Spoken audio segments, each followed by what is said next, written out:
ஒருவேளை ட்ரிஷாக்கும் கல்யாணம் ஆகியிருந்தா அவங்க புகழோட உச்சிக்கு தான் இருப்பாங்க. இனி அவங்க வந்து பாத்தீங்கன்னா கல்யாணம்னு ஒண்ணு பண்ணாலும் அது பேருக்காக தான் இருக்குமே தவிர ஆத்மாத்மா அந்யோன்யமா இருக்காது. இவங்க அரசியலுக்குள்ள வந்துட்டாங்க அப்படின்னா அவங்களோட திருமண வாழ்க்கை ஸ்டாப் தான். எல்லாத்துக்கும் ஒரு லக்கி சாம்னு ஒருத்தவங்க ஒரு சைட்ல இருக்காங்க. அதே போல விஜயோட லக்கி சாம் ட்ரிஷாவா? எம்ஜிஆர் ஜெயலலிதா கண்டிப்பா கட்டம் பொத்த ரொம்ப மேட்ச் ஆயிடும், விட்டே பிரிய மாட்டாங்க. அந்த நெத்தியில ஒரு கருப்பா ஒன்று வச்சுட்டு இருக்காரு. நிறைய பேர் சொல்றாங்க அது அரக்ஜா அப்படின்னு சொல்லிட்டு.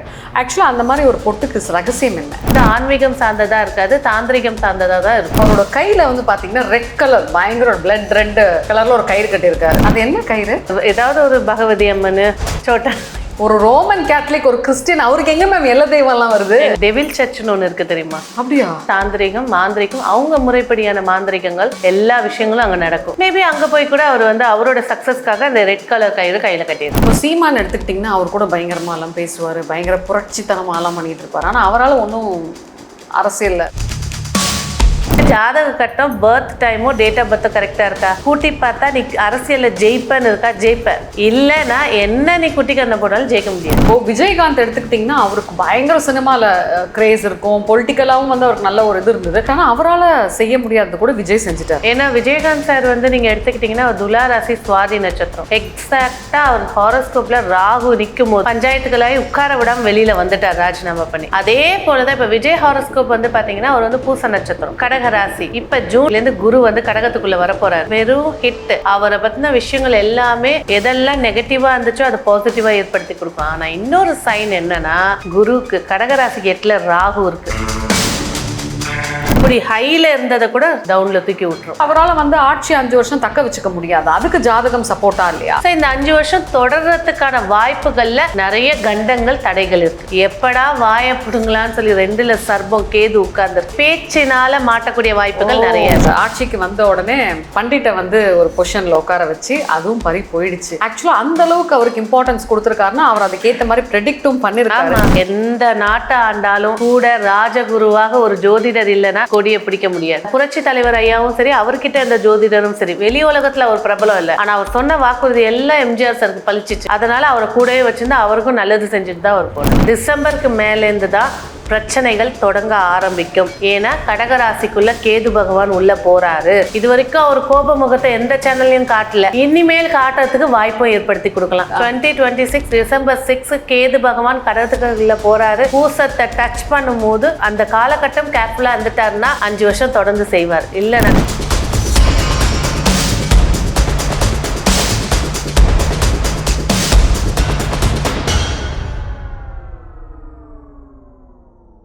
நேயர்களுக்கு வணக்கம். நம்ம கூட அஸ்ட்ராலஜர் ரேவதி ராஜேஷ் கண்ணா இருக்காங்க. வணக்கம் மேம். வணக்கம். எப்படி இருக்கீங்க? நல்லா. ரொம்ப நாள் கழிச்சு உங்களை சேனல்ல சந்திச்சதுல மிக்க மகிழ்ச்சி. ஆக்சுவலா வந்துட்டு மகர ராசி, பொதுவா இந்த மகர ராசினாலே கொஞ்சம் ஸ்பெஷலா? மகர ராசி அப்படின்னு சொல்லும்போது பாத்தீங்கன்னா ஜோதிட சாஸ்திரத்துல 12 ராசியில 10வது ராசியை குறிக்கக்கூடியது, கர்ம ராசின்னு சொல்லக்கூடியது. இதுல அடிஷ்னல் பிளஸ் என்னன்னா காலபுருஷனுக்கு முதல் ராசிக்குண்டான மேஷ ராசிக்குண்டான அதிபதி செவ்வாய் மகரத்துல தான் உச்சம் ஆகுறாரு. சனியுடைய ஆட்சி வீடு, குரு நீச்சமாகிற ராசி. என்ன தப்பு செஞ்சாலும் அதோட கர்மாவை அனுபவிச்சே ஆகணும்னு சொல்லக்கூடிய கர்ம பாவம் தான் மகர ராசி. ஏன் நான் கேட்குறேன்னா, நிறைய முக்கியமான ஆட்கள் எல்லாருமே வந்து மகர ராசியில் இருக்கவங்க கூட எல்லாம் பயங்கரம் கேடியாக இருக்காங்க, தெளிவாக இருக்காங்க. உதாரணத்துக்கு நம்ம ட்ரிஷாவை எடுத்துக்கலாம். ட்ரிஷா வந்து மகர ராசி தான். ஸோ அவங்களுக்கு இப்போ எப்படி இருக்கு மேம்? மகர ராசிக்கு வந்து இப்போ நேரம் நல்லா இருக்குது. ஆஃப்டர் ஜூன் 15th மேலே நல்ல டைமிங் இருக்குது. அதாவது நான் சொல்கிறது வந்து கோச்சாரப்படி, அவங்களோட ஹாரோஸ்கோப் எனக்கு தெரியாது. ஸோ குரு பயிற்சி ஆகுறது வந்து மகர ராசிக்கு நல்ல கொடி கட்டி பறக்கக்கூடிய காலகட்டம். அதே நேரத்தில் சனியுடைய வீடாகவும் இருக்கிறதுனால கொஞ்சம் ஹெல்த் இஷ்யூஸும் மெயினாக மேஜராக இருக்கும். ஓகே, இப்போ ட்ரிஷா எடுத்துக்கிட்டிங்கன்னா அவங்க வந்துட்டு எனக்கு தெரிஞ்சு மௌனம் பேசியதே, லேசா லேசா இந்த மாதிரி படத்து மூலமாக தான் இண்டஸ்ட்ரிக்கு இன்ட்ரடியூஸ் ஆனாங்க. இப்போது இருக்கட்டும் இல்லை எப்போ வேணால் சினிமா இண்டஸ்ட்ரி இருக்கட்டுமே, ஒரு ஸ்டெபிலிட்டி அப்படின்றது வந்து ஒரு ஹீரோயினுக்கு ரொம்ப கஷ்டம். ஏன்னா மக்கள் வந்து ஒரு வெரைட்டிஸ் எதிர்பார்த்துட்டே இருப்பாங்க. இந்த பொண்ணா ஒரு குறிப்பிட்ட படத்துக்கு மேலே பார்த்தா போர் அடிச்சிருவாங்க. ஆனால் ட்ரிஷா எடுத்துக்கிட்டிங்கன்னா ரொம்ப வருஷமாக ஆல்மோஸ்ட் ஒரு 19 வயசில் இண்டஸ்ட்ரிக்கு வந்துட்டு இன்றைக்கி அவங்களுக்கு 40க்கு மேலே வயசாகுது. இன்னமும் ஒரு கனவு கன்னியாக வந்து அவங்க வளம் வந்துட்டுருக்காங்க. இதுக்கு வந்து கண்டிப்பாக அஃப்கோர்ஸ் ஒரு குட் லக் இருக்கணும், ஜாதக சப்போர்ட்டும் இருக்கணும். சினிமாவில் வந்து அவங்களுக்கு அவங்க ஜாதகம் எப்படி சப்போர்ட்டாக இருக்கா? கண்டிப்பா சுக்கிரன் நல்லா இருந்தால் தான் சினிமா துறைக்கு வர முடியும். பல பேருக்கு கனவு கன்னியா இருக்க முடியும். ஏன்னா எல்லாருமே கன்னி ராசியா லவர் பாயின்னு சொல்லுவாங்க. அந்த மாதிரி மகர ராசி எடுக்கும்போது பார்த்தீங்கன்னாக்கா கரெக்டாக சொல்லணும்னா ரிவெஞ்சு. நான் ஒரு விஷயத்துக்கு இறங்குனது தான். அதில் நான் ஜெயிச்சு காட்டணும்னா அதே ஸ்டேபிளாக வச்சுக்கக்கூடியது. தனக்கு பிடிச்ச விஷயத்த அப்படியே தக்க வச்சுக்கிறதுல மகர ராசியை மிஞ்சத்துக்கு ஆள் கிடையாது. அதே நேரத்தில் ஒரு விஷயம் பிடிக்கலைன்னா கரெக்டாக கட் பண்ணியும் விட்டுருவாங்க. ஏன்னா மகரம் சொல்லும் போது பார்த்தீங்கன்னா அதோட உருவம் வந்து முதல்ல தண்ணிலையும் வாழும், நிலத்துலையும் வாழும், எந்த இடத்துலையும் வாழ்ந்துப்பாங்க. ஸோ கொஞ்சம் சுயநலவாதியும் கூட மகர ராசியை பொறுத்த வரைக்கும். நிறைய மகர ராசி ஒன்று மெசேஜ் பண்ணுவாங்க. ஏன்னா மகர ராசிக்குள்ளே வந்து பார்த்திங்கன்னா உத்திராட நட்சத்திரம், திருவோண நட்சத்திரம், அவிட்ட நட்சத்திரம் 3 நட்சத்திரமும் இருக்குது. சூரியன், சந்திரன், செவ்வாய். ஒரு கிரகம் தான் உச்சமாகிற வீட்டிலே தான் நட்சத்திரம் இருக்குன்னா டபுள் பவராக காட்டும். அப்போ இந்த மகர ராசி ஒன்று வேணும்னா ஆக்கவும் செய்யும், வேணும்னா அழிக்கவும் செய்யும். அந்த மாதிரி கேரக்டர்ஸ் இருக்கிறவங்க தான் மகர ராசி. ஓகே, சினிமாவில் வந்து அவங்களுக்கு சுக்கிரன் பலமாக இருக்குது, அவங்க நல்லா இருப்பாங்க. பொலிட்டிக்கலாக அவங்களுக்கு வந்து அவங்க ஜாதகம் அவங்களுக்கு துணை இருக்குமா? பொலிட்டிக்கலாக பார்த்தீங்கன்னாக்கா இப்போ உள்ள கால நேரம் சப்போர்ட்டிவாக இருக்குது. ஆனால் இந்த குரு பயிற்சி வந்து குரு துலாத்தை தாண்டும் போது பார்த்தீங்கன்னா பெரிய ஆப்பு தான், பெரிய பிரச்சனைகள் தான் ஃபேஸ் பண்ண. ஏன்டா இதுக்குள்ளே கால் வச்சோம் அப்படின்னு கதறி அழுவக்கூடிய ஒரு சூழ்நிலை கூட ஏற்படுத்தி கொடுக்கும் 2030க்கு மேலே. இன்னொன்று, இப்போ இவங்களுக்கு வந்து யோகத்தை பற்றி நம்ம பேசுகிறோம், சினிமாவாக இருக்கட்டும். ஏன்னா நிஜமாக யோகம் நிறைஞ்ச ஒரு ஜாதகமாக இருந்தால் மட்டுமே, இப்போ நீங்களும் சொன்ன மாதிரி சுக்கிரன் பலமாக இருந்தால் தான் வந்துட்டு இத்தனை வருஷம் ஸ்டாண்ட் பையாக நின்று நல்லா கொடி கட்டி சம்பாதிக்க முடியும் கோடியில். ஆனால் பர்சனல் லைஃப் அப்படின்னு எடுத்துக்கும் போது நம்ம நிறைய வீடியோஸில் பேசியிருப்போம். அதாவது ஏதாவது காலசர்ப்ப தோஷமோ இல்லை ஏதாவது ராகு கேது தோஷம் இருந்தால் வந்து திருமண தடைகள் இருக்கும்னு சொல்லிட்டு. இவங்க 40 வயசுக்கு மேலே ஆயும் இவங்களுக்கு இன்னும் திருமணம் ஆகலைன்னா அது ஒரு தடையை குறிக்கலையா? நிச்சயமாக மகர ராசின்னு சொல்லும் போதே புணர்ப்பு தோஷத்தோடு தானே பிறந்திருக்காங்க. ஸோ சந்திரன் சனி வீட்டில் இருந்தாலே புணர்ப்பு தோஷம்தான். அதான் அவங்களுக்கு 2 வாட்டி நிச்சயம் வரைக்கும் போய் பேசப்பட்டு நின்று போனது. ஸோ ஜாதகத்தில் அதாவது சுக்கிரன் வந்துச்சுன்னா நல்லா கொடி கட்டி பறப்பாங்க. சுக்கிரனுடைய காரகத்துவங்கள் என்ன அப்படின்னு பார்த்தீங்கன்னா கல்யாணம், புகழ், கன்னித்தன்மை. இவங்க இது 3ல் ஏதாவது 1ல் தான் ஸ்ட்ராங்காக இருப்பாங்க. ஆனால் இப்போ நீங்கள் சொல்கிற மாதிரி இவங்களுக்கு வந்து புகழ் ஸ்ட்ராங்காக இருக்கே, அதான் மிச்சம் 2 காரகத்துவம் அடிபட்டு போச்சு இல்லை, அவங்க புகழோட உச்சிக்கு தான் இருப்பாங்க. இனி அவங்க வந்து பார்த்தீங்கன்னா கல்யாணம்னு ஒன்று பண்ணாலும் அது பேருக்காக தான் இருக்குமே தவிர ஆத்மாத்மா அந்யோன்யமாக இருக்காது. இவங்க அரசியலுக்குள்ளே வந்துட்டாங்க அப்படின்னா அவங்களோட திருமண வாழ்க்கை ஸ்டாப் தான். ஓகே, இன்னொன்று நம்ம நிறைய நடிகைகளை பற்றி அவங்களோட பர்சனல் ஜாதகத்தை பற்றி நம்ம நிறைய விஷயம் கலந்து பேசுகிறப்போ நயன்தாரா, சமந்தா இவங்களெல்லாம் எடுத்திருக்கும் போது பார்த்தீங்கன்னா கண்டிப்பாக இவங்களுக்கு வந்து பிரேக்கப்ஸ் இருக்கும் அப்படின்னு சொல்லி பேசியிருப்போம். ஒருவேளை ட்ரிஷாக்கும் கல்யாணம் ஆகியிருந்தா அவங்களுக்கும் இந்த மாதிரி டிவோர்ஸ் இந்த மாதிரியான விஷயங்கள் வந்திருக்கலாம். டெஃபினட்டாக அதில் வந்து அவங்க தப்பிச்சு அதுலேயும் பார்த்தா அப்போ அவங்களுக்கு அது யோகமாக தானே இருக்குது, அவங்க வந்து தப்பிச்சிட்டாங்கன்னு சொல்லுவேன். அதுதான் சொல்கிறேன், அவங்க அந்த மகர ராசி வந்து க்ளீனாக யோசிக்கும். எந்த ஒரு விஷயத்தையும் கட்டம் போட்டு பட்ஜெட் போட்டு சில்லற காசு வரைக்கும் எண்ணி பேசும். அப்போ அவங்க யோசிச்சிருப்பாங்க திருமண வாழ்க்கைக்கு வந்து நம்மளுக்கு செட் ஆகாதுன்னு அவங்களுக்கே தெரிஞ்சிருக்கும். மேபி அதனால் கூட அவங்க தடைப்பட்டு போன ஒரு நிச்சயம் தடைப்பட்டு போது 2வது நிச்சயத்துக்கு அவங்க ஒத்துக்கிட்டு போகிறாங்க அப்படின்னா ஒரு ஆசையில் போயிருப்பாங்க. 2 வாட்டியும் தடைப்பட்டு போச்சு, இனிமேல் நம்மளோட வாழ்க்கை நம்மளோட என்ஜாய்மெண்ட்டாக இருக்கலான்னு மேபி அவங்க தோணியிருக்கலாம். ஸோ அவங்களோட date of birth, time of birth இருந்துச்சு அப்படின்னாக்கா ஹாரோஸ்கோப்பை போட்டு கல்யாண வாழ்க்கைக்குள்ளே போவாங்களா, இல்லை அரசியல் வாழ்க்கைக்குள்ளே போவாங்களா, இல்லை லிவிங் ரிலேஷன்ஷிப்பில் இருப்பாங்களா? லிவிங் ரிலேஷன்ஷிப் இப்போ இருந்துட்டு தான் இருக்காங்க, அது இல்லைன்னுலாம் கிடையாது. தாலின்னு ஒன்று ஏறுறது மட்டும் தான் இல்லை. ஏன் மேம், இப்போது அதாவது வந்துட்டு எல்லாத்துக்கும் இந்த சைட் சிக், லக்கி சிக்கு அப்படின்னு சொல்லுவாங்க. இது வந்து இன்னைக்கு நேத்திக்கு நடக்கலை, காலமாக நம்மளோட தாத்தா பாட்டி முன்னோர்கள் காலத்துலேருந்து ஒரு பெரிய அரசியல்வாதியாக இருக்கட்டும் இல்லை ஒரு பெரிய பிஸ்னஸ் மேனாக இருக்கட்டும் எல்லாத்துக்கும் ஒரு லக்கி சாமன் ஒருத்தவங்க ஒரு சைடில் இருக்காங்க இல்லையா? இப்போ உதாரணத்துக்கு பார்த்தீங்கன்னா நல்ல அரசியல்வாதிக்கும் அது இருக்காங்க. அதே போல் விஜயோட லக்கி சாம் ட்ரிஷாவா? தெரியலையே, அவங்க ஹாரோஸ்கோப் எனக்கு இல்லை. இவர் வந்து பூச நட்சத்திரம், கடகராசி, இவங்க மகர ராசி. மேபி வந்து ரொம்ப அட்டாச்மெண்ட் ஆகிறதுக்கும் வாய்ப்புகள் இருக்கு மேம். ஆக்சுவலாக அது வந்து தப்பு இல்லைல்ல, ஏன்னா இப்போ அமைதி படம்னு ஒரு படம் பார்த்தோம் இல்லையா, அதில் வந்து பார்த்தீங்கன்னா ஒரு ஜோசியம் பார்த்து ஒரு பொலிட்டீஷியன் ஒரு பாலிட்டிக்ஸ்குள்ளே என்ட்ரு ஆகணும்னா எல்லாத்துக்கும் வந்து அவங்க கட்டம் பார்க்குறாங்க. அந்த இது எந்த ஆளோட திருமணம் பண்ணால் நல்லாயிருக்கும். உதாரணத்துக்கு சத்யராஜ் வந்து கஸ்தூரியை லவ் பண்ணிட்டு இருப்பாரு. ஆனால் சத்யராஜ் வந்து இந்த செவ்வாய் தோஷம் உள்ள ஒரு பெண்ணை திருமணம் செஞ்சால் பொலிட்டிக்கலாக ஒரு பவராக இருப்பாங்கன்னு சொல்லிட்டு சுஜாதாவை கல்யாணம் பண்ணி வச்சுருவாங்க. ஸோ ஆனால் அது அந்த படம் ரொம்ப சுவாரஸ்யமாக போயிட்டுருக்கும். ஸோ அப்போவே பார்த்தீங்கன்னா அந்த படத்தில் வந்து இந்த கட்டம், தோஷம், இந்த மாதிரி இணைப்பு இதெல்லாம் பார்த்தாங்க இல்லையா? அப்படி பார்க்குறப்போ விஜய்க்கும் த்ரிஷாக்கும் உண்மையாலுமே நல்ல ஒரு பேர் இருக்குன்னு சொல்லலாம். எம்ஜிஆர் ஜெயலலிதா கண்டிப்பா அவங்க நடித்த படங்களோட ஹிட்னஸே உங்களுக்கு தெரியும். சில காம்பினேஷன்ஸ் இப்போ ஏன் கல்யாணத்துக்கு வந்து திருமண பொருத்தம் பார்க்குறாங்க? இந்த பொண்ணு வர நேரம் இந்த பையனுக்கு நல்ல யோகம் கிடைக்குமா, அந்யோன்யமாக இருப்பாங்களா, இந்த பையன் வர நேரம் இவங்களுக்கு அந்யோன்யமாக. இப்போ சில தம்பதியரை பார்க்கும்போது பார்த்தீங்கன்னா கட்டம் பொருத்தம் ரொம்ப மேட்ச் ஆகிடும், விட்டே பிரிய மாட்டாங்க. நல்ல கல்யாணம் ஆகும், நல்லா செட்டில் ஆவாங்க, ஒரு வசதியான லுக் போவாங்க, நல்ல ஹை கிளாஸாக போயிட்டே இருப்பாங்க. சிலர் கல்யாணம் ஆனாலும் கடன் வாங்கிட்டு போயிடுவாங்க. இது இந்த திருமண பொருத்தம்ன்றது வந்து நிறைய பேர் மனசில் வந்து வெறும் கல்யாணத்துக்கு மட்டும் தான் பார்க்கணும் முத்திரை குத்தி வச்சுக்கிட்டாங்க. ஒரு லைஃப் பார்ட்னருக்கும் பார்க்கலாம், பிஸ்னஸ் பார்ட்னர்ஷிப்புக்கும் பார்க்கலாம், ஃப்ரெண்ட்ஸ்களையும் பார்க்கலாம். இப்போ என் ஹாரோஸ்கோப்பே குரு இருக்குது, யார் ஜாதகத்துலலாம் வந்து அங்கே சந்திரன் இருக்கோ அவங்க இப்போ 10 பேர் உட்கார்ந்துருக்கோம். நம்ம எனக்கு வந்து யார்கிட்ட பேசணும்னு தோணும் ஃபஸ்ட்டு? ஏன் கட்டத்துக்கு யாரோட கட்டம் மேட்சிங் அதிகமாக இருக்கோ அவங்க கிட்ட தான் பேசணும்னு தோணும். இப்போ ஒரு கூட்டத்தில் இருக்கோம், ஒரு பாதுகாப்பு தேவைப்படுது, உடனே யாரை தேடுவோம்? நம்மளுக்கு தெரிஞ்சவங்கள தேடுவோம், இல்லைன்னா யார் நம்பிக்கையானவங்களா நம்ம மனசுக்குள்ளே தோணுதோ அவங்கள தேடிப்போம். அதுதான் கட்டம் பொருத்தம். ஒரு கட்டத்துக்கு ஒரு கட்டம். ஒருத்தர் குருக்கு ஒருத்தர் ஜாதகத்தில் செவ்வாய் திரிகோணத்தில் இருந்துச்சு, ஒரு குருக்கு ஒருத்தர் ஜாதகத்தில் சந்திரன் திரிகோணத்தில் இருந்துச்சு. இப்போ சந்திரன் இருந்துச்சு அப்படின்னாக்கா பார்த்தீங்கன்னா அவங்கள பார்க்கும்போதுலாம் தாய்மை உள்ள அதிகமாக வரும், லவ் அதிகமாக இருக்கும். இதே குருக்கு திரிகோணத்தில் சனி இருக்குன்னா அவங்க கூட சேர்ந்து பிஸ்னஸ் பண்ணாங்கன்னா யாராலையும் ஜெயிக்க முடியாது. அப்படிப்பட்ட கிரக நிலைகள். அதனால தான் ஆதி காலத்தில் மன்னர்கள்லேருந்து மாயன்மார்ஸ்லேருந்து இப்போ வரைக்கும் பாருங்கள் கேலண்டர்ஸை கணக்கிட்டு குறித்து வச்சுருக்காங்க. அந்த எண்ணமே அழிஞ்சிட்டாலும் இப்போ வரைக்கும் மாயனோட கேலண்டர்ஸை வச்சு தான் சில விஷயங்கள் பார்த்துட்ருக்காங்க.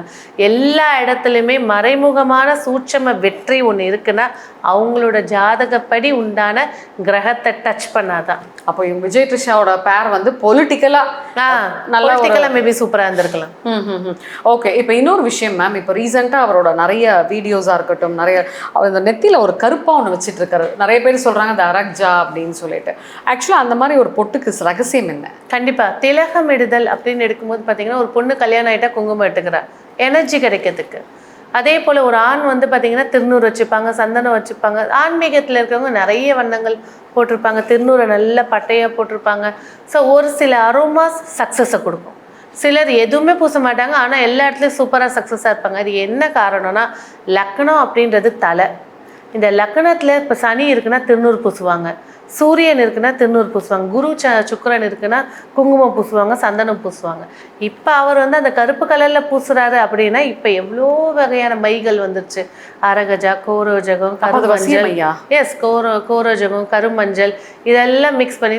இல்லை ஒன்றுமே இல்லை, இவ்வளோ பெரிய இடத்துல போய் பதவியில் உட்கார திருஷ்டிக்காக கூட ஒரு கருப்பு மையை கூட வச்சுருக்கலாம். கண்டிப்பாக அது வந்து ஆன்மீகம் சார்ந்ததாக இருக்காது, தாந்திரிகம் சார்ந்ததாக தான் இருக்கும். அதான் தாந்திரிக ரீதியாக. அப்போ எல்லாருமே நம்பிக்கை இல்லைன்னு சொல்லிட்டு கண்டிப்பாக ஒரு கட்டத்தில் ஒரு பெரிய பவர், ஒரு பொசிஷன் அட்டைன் பண்ணோன்னா உங்களை மாதிரி ஜோதிடர்களை கையில் வச்சுக்கிறாங்க. உங்களை மாதிரி ஜோதிடர்களை கையில் வச்சுக்கிட்டு அந்த தாந்திரிக வழியாக வந்து இந்த கலரில் கயிறு கட்டிக்கிறது, இந்த மாதிரி ஜாதகத்தில் அந்த வாய்ப்பு இருக்குன்னா அந்த ஜோதிடர் எடுத்து சொல்லுவோம். வாய்ப்பு இல்லைன்னா வேணாம், வேற துறையை தேடுங்க, வேற ஏதாவது உங்களுக்கு எது சக்ஸஸாக இருக்கோ அதை எடுத்து பாருங்க. அதுக்கு வேண்டிய பொருட்கள் என்னென்னன்றதை தாராளமாக சொல்லலாம். இப்போ சீமான் எடுத்துக்கிட்டிங்கன்னா அவர் கூட பயங்கரமாலாம் பேசுவார், பயங்கர புரட்சித்தனமாலாம் பண்ணிட்டு இருப்பார். ஆனால் அவரால் ஒன்றும் அரசியலில் தாக்கு பிடிக்க முடியும். அவர் ஜாதகத்தில் அந்த பிளானட்டரி பொசிஷன்ஸ் இப்போ சேஃப்டியாக இருந்திருக்காரு. அதாவது என்ன சொல்கிறேன், எப்பவும் சொல்கிற பொழுதுதான் என்ன கேட்டிங்கன்னா கிரகத்தோட எண்ணிக்கை, கிரகத்தோட கால்குலேஷன் இது இருந்துச்சுன்னா ஆன்சர் இதுதான். நீங்கள் என்ன பணக்காரங்களாக இருங்க, வசதியாக இருங்க, புகழ்மிக்கவராக இருங்க, எப்படி வேணால் இருங்க, உங்கள் ஜாதக கட்டம் பர்த் டைமோ டேட் ஆஃப் பர்த்தோ கரெக்டாக இருக்கா, கூட்டி பார்த்தா நீ அரசியலில் ஜெயிப்பேன்னு இருக்கா, ஜெயிப்ப. இல்லைன்னா என்ன நீ குட்டி கண்ணை போட்டாலும் ஜெயிக்க முடியாது. பொதுவாக இந்த கடக லக்னம் அது எப்படி மேம்?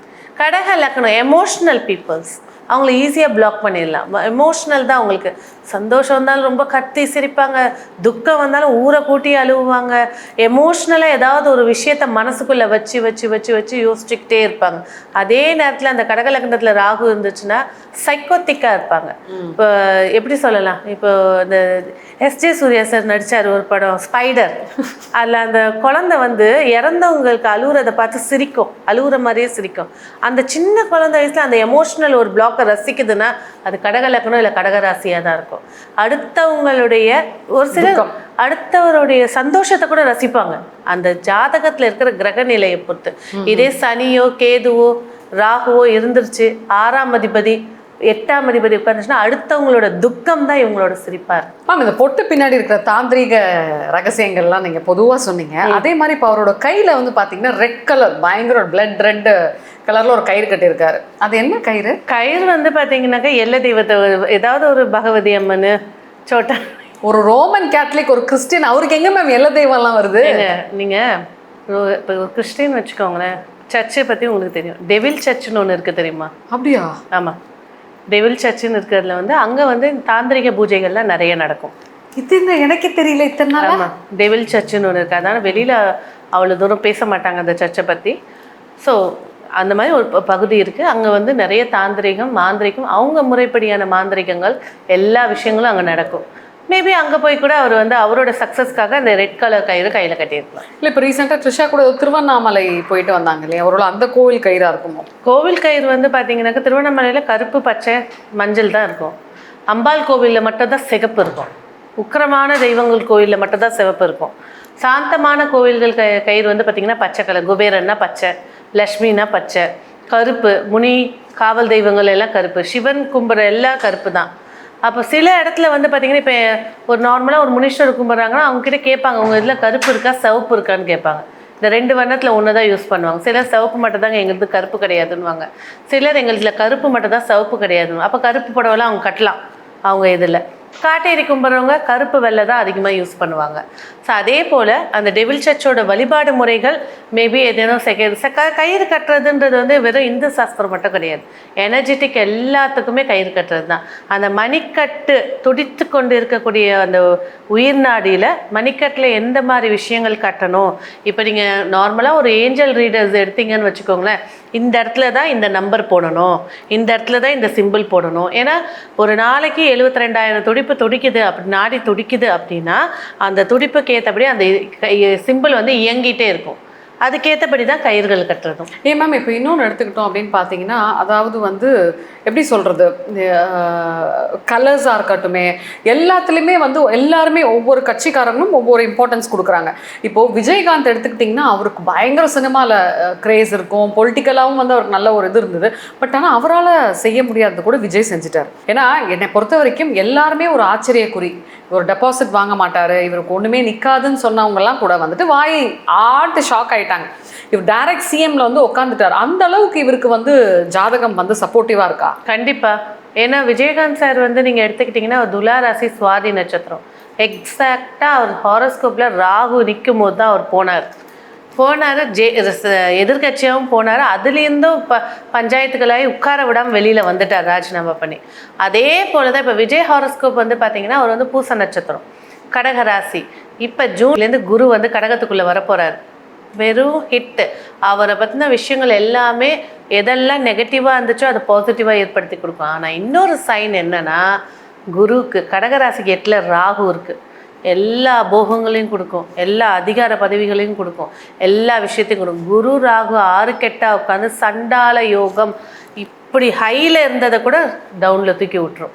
அந்த மாதிரியான கிரக சேர்க்கை தான் அந்த விஷயம். நிறைய ஜோதிடர்களுமே வந்துட்டு மீடியாவில் என்ன இன்டர்வியூ கொடுத்துட்ருக்காங்கன்னா, இந்த ஆட்சியை தக்க வச்சுக்கிறாரான்னு பார்ப்போம், அவரால் தக்க வச்சுக்க முடியுமா, 2 வருஷம் தாங்குமா, 6 மாதம் தாங்குமா, இப்படி பல பேரோட கருத்துக்கள் வந்து ஒவ்வொரு மாதிரியாக பதிவாயிட்டு இருக்கு. ஆக்சுவலாக அவரால் வந்து ஆட்சி 5 வருஷம் தக்க வச்சுக்க முடியாது. அதுக்கு ஜாதகம் சப்போர்ட்டா இல்லையா? அதுக்கு அவருடைய சுய ஜாதகத்தை எடுத்து பார்க்கணும். அவர் வந்து ஒரு நேரத்தில் எடுத்து போட்டால் அவரது வந்து பார்த்திங்கன்னா 22/6/1974 டைமிங் நம்மளுக்கு எக்ஸாக்டாக தெரியல. ஒரு இதில் போட்டிங்கனாக்கா காலையில் மிதுன லக்னம் வருது, இன்னொரு இதில் போட்டிங்கனாக்கா கன்னி லக்னம் வருது. மிதுன லக்னம் போட்டு எந்த லக்னம் போட்டாலும் ராசி ஒன்று தான், அன்னைக்கு நாள் என்ன ராசியோ அதுதான். அப்போ மிதுன லக்னம் போட்டு கடகராசி பூச நட்சத்திரம் போகும்போது இந்த சக்ஸஸ் நல்லா இருக்குது. ஆனால் என்ன சொல்கிற வரோம் அப்படின்னு பார்த்தீங்கன்னாக்கா, அவருடைய நாளுடைய கிரகத்துடைய கோச்சாரம்னு ஒன்று இருக்குல்ல, இந்த பராபவ வருடம் வந்து 60 வருடங்களுக்கு முன்னாடி வரும்போது 1960 பக்தவாச்சலம் சொல்லக்கூடிய புது நபர் தான் அரசியலுக்கு வந்தார். அரசியலுக்கு வந்து 62 வந்து அவர் வந்து ராஜினாமா பண்ணி ஆட்சி கலைக்கப்பட்டது. ஸோ அதே வருஷம் 60 வருஷம் கழிச்சு வந்திருக்கு. இவர் புதுசாக ஒரு கட்சி தொடங்கி வந்து உட்கார்ந்துருக்காரு. ஸோ இந்த 5 வருஷம் தொடர்றதுக்கான வாய்ப்புகளில் நிறைய கண்டங்கள் தடைகள் இருக்குது. ஓகே. ஆனா பர்சனல் லைஃப்ல வந்து இவருக்கு கொஞ்சம் நிறைய மைனஸ் இருக்கே மேம். கண்டிப்பா ஒரு தோஷமா இல்லையா? கண்டிப்பா. கடக லக்னம், 7ஆம் பாவமே சனி வீடு. ஸோ திருமணமே வந்து பார்த்தீங்கன்னாக்கா இவருக்கு வந்து கொஞ்சம் லேட்டாக முடிஞ்சிருக்கலாம். இல்லைனாக்கா ஃபஸ்ட்டு ஏதாவது ஒன்று பேசி ஒரு லவ் ஃபெயிலியரோ ஆகிட்டு தான் இது ஏன்னா ஒரு தோல்வியை கொடுக்காம இன்னொரு வெற்றியை கொடுக்காது மகரம். கடகத்துக்கு நேர் 7ஆவது வீடு. ஏன் எக்ஸாம்பிளுக்கு எடுத்துக்கோங்களேன், ராமரோட ஜாதகம் எடுங்க. அவர் கடக லக்னம் தான், புனர்பூச நட்சத்திரம் தான், 7 செவ்வாய் உச்சமாக தான் இருந்துச்சு. ஆனால் சீதையோடு அவர் சரியாக வாழவில்லை அப்படிங்கிறது தான் காட்டுச்சு. ஸோ இவரும் வந்து மிதுன லக்னம், கடக ராசி, பூச நட்சத்திரம், 7ஆம் இடம் மகரம் தான் வருது.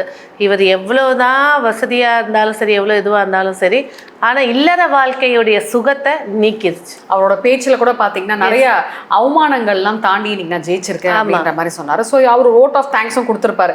என் கூட ட்ராவல் பண்ணவங்க எல்லாருக்குமே வந்து ரொம்ப சந்தோஷன்ற மாதிரி அந்த கிராட்டிடியூடோட இது பண்ணியிருப்பார். இப்போ இவர் வந்து அவமானங்களை சந்திச்சேன் அப்படின்னு சொல்கிறார்ல, இவருக்கு அந்த அவமானங்கள் தாண்டி வெற்றி வந்துருச்சு.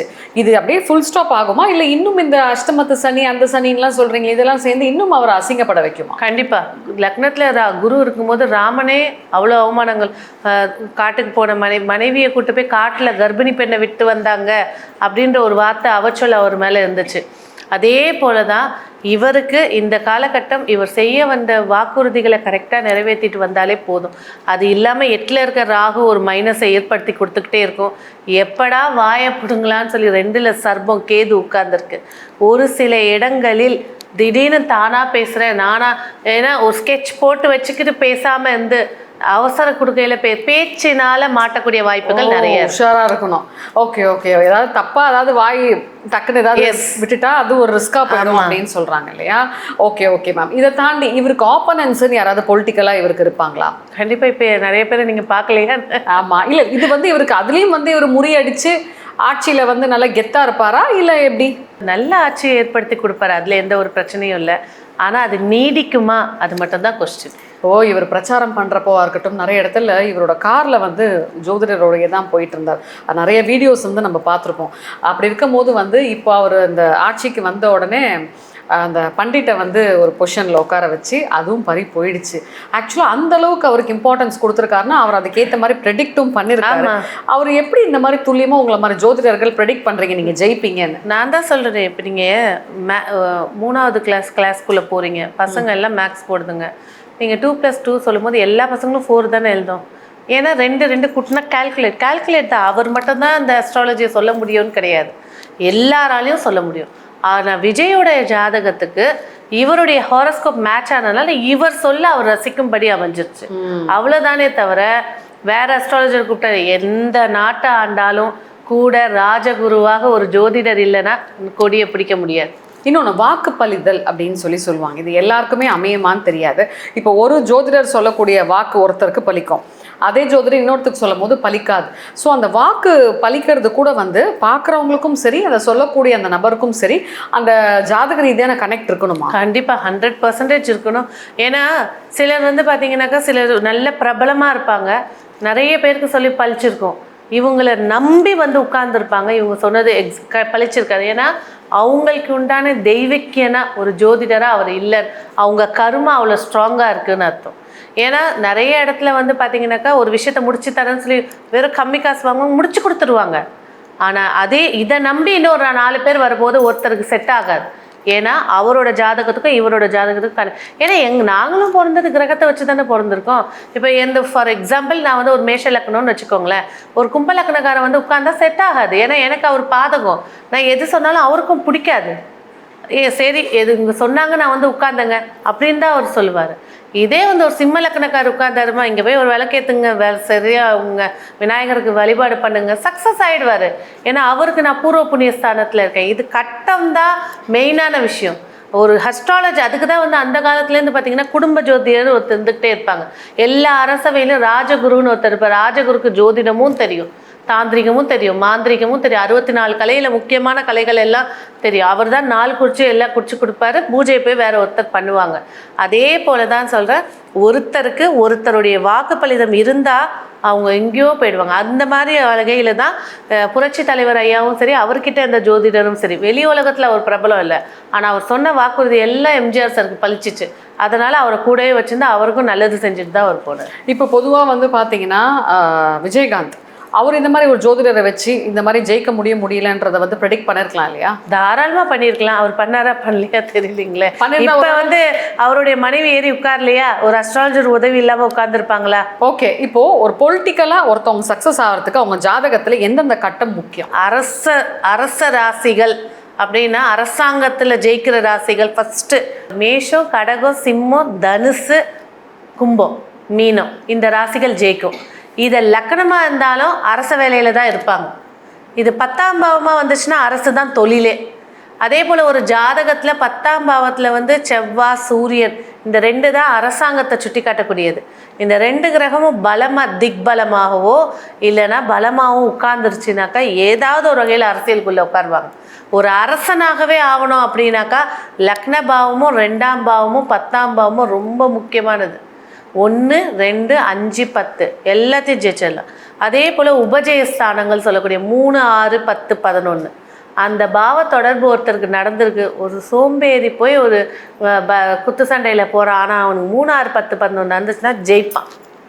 ஏன்னா அவன் ஜாதகத்தில் ஜெயிக்கிறதுக்கான அந்த கிரக தசாபுத்தி நடக்குது, அதை செஞ்சு கொடுக்கும். இல்லைன்றதை எங்கேயுமே மறுக்க முடியாது. சினிமாவில் இவர் ஒரு மிகப்பெரிய ஸ்டாராக வந்து பிரதிபலிச்சிட்டாரு. இன்னமும் அவருக்கான அந்த சாம், அந்த ஃபேம் எல்லாம் இருந்துட்டு தான் இருக்குது. ஸோ அரசியல்லையும் மக்கள் வந்து ஒரு ஆர்வத்தோடு ஓட்டு போட்டு ஜெயிக்க வச்சுருக்காங்க. இவரும் இன்னைக்கு நல்ல ஒரு ஆட்சியில் நல்ல ஒரு சிங்கம் மாதிரி உக்காந்துட்டார். இவரால் இந்த ஆட்சியை தக்க வச்சுக்க முடியுமா? கண்டிப்பாக. நான் சொல்கிறது 2 வருஷம் கேரண்டியாக தக்க வச்சுக்க முடியும். ஆஃப்டர் டிசம்பருக்கு மேலேருந்து தான் பிரச்சனைகள் தொடங்க ஆரம்பிக்கும். ஏன்னா கடகராசிக்குள்ளே கேது பகவான் உள்ளே போகிறாரு. சந்திரன் கேது, குழப்பமான மனசு, தேவையில்லாத பிரச்சனைகள், இல்லீகல் கான்டாக்டு, என்ன செய்கிறோன்றதை தெரியாமல் செஞ்சிடுறது. இது வரைக்கும் அவர் கோப முகத்தை எந்த சேனல்லையும் காட்டல, இனிமேல் காட்டுறதுக்கு வாய்ப்பும் ஏற்படுத்தி கொடுக்கலாம். ஏன் நல்லா போயிட்டுருக்கிற இடத்துல இந்த மாதிரி நடந்துக்கிட்டாரு அப்படின்ற வார்த்தையும் ஏற்படுத்தி கொடுக்கலாம். ஆஃப்டர் டிசம்பர் 6 கேது கடகத்துக்குள்ள போனதுலேருந்து 2 years கழிச்சா வர டிசம்பர் 6 2026 டிசம்பர் 6 கேது பகவான் கடகத்துக்குள்ள போறாரு. பூசத்தை டச் பண்ணும்போது அந்த காலகட்டம் கேர்ஃபுல்லாக இருந்துட்டாருன்னா 5 வருஷம் தொடர்ந்து செய்வார். இல்லைனாக்கா கண்டிப்பாக ஒரு பிரேக் இருக்கு. சூப்பர். ஸோ நிறைய விஷயங்கள் சுவாரஸ்யமாக சொல்லியிருக்கீங்க. பார்க்கலாம். நன்றி. நன்றி.